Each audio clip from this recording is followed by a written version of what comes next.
John chapter 21. After these things, Jesus revealed himself again to the disciples at the Sea of Tiberias. He revealed himself this way: Simon Peter, Thomas called Didymus, Nathanael of Cana in Galilee, and the sons of Zebedee, and 2 others of his disciples were together. Simon Peter said to them, "I'm going fishing." They told him, "We are also coming with you." They immediately went out and entered into the boat. That night they caught nothing, but when day had already come, Jesus stood on the beach, yet the disciples didn't know that it was Jesus. Jesus therefore said to them, "Children, have you anything to eat?" They answered him, "No." He said to them, "Cast the net on the right side of the boat, and you will find some." They cast it therefore, and now they weren't able to draw it in for the multitude of fish. That disciple therefore whom Jesus loved said to Peter, "It's the Lord." So when Simon Peter heard that it was the Lord, he wrapped his coat around himself and threw himself into the sea. But the other disciples came in the little boat, dragging the net full of fish. So when they got out on the land, they saw a fire of coals there, with fish and bread laid on it. Jesus said to them, "Bring some of the fish which you have just caught." Simon Peter went up and drew the net to land, full of 153 great fish. Even though there were so many, the net wasn't torn.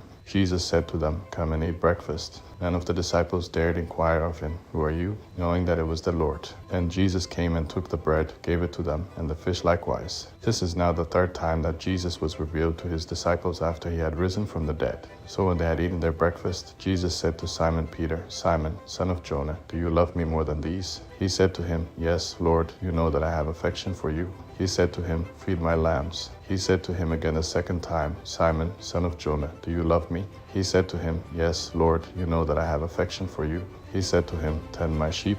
He said to him the 3rd time, "Simon, son of Jonah, do you have affection for me?" Peter was grieved because he asked him the 3rd time, "Do you have affection for me?" He said to him, "Lord, you know everything. You know that I have affection for you." Jesus said to him, "Feed my sheep.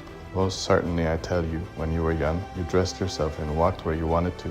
But when you are old, you will stretch out your hands, and another will dress you and carry you where you don't want to go." Now he said this, signifying by what kind of death he would glorify God. When he had said this, he said to him, "Follow me." Then Peter, turning around, saw a disciple following. This was the disciple whom Jesus loved, the one who had also leaned on Jesus' breast at the supper and asked, "Lord, who is going to betray you?" Peter, seeing him, said to Jesus, "Lord, what about this man?" Jesus said to him, "If I desire that he stay until I come, what is that to you? You follow me." This saying therefore went out among the brothers that this disciple wouldn't die.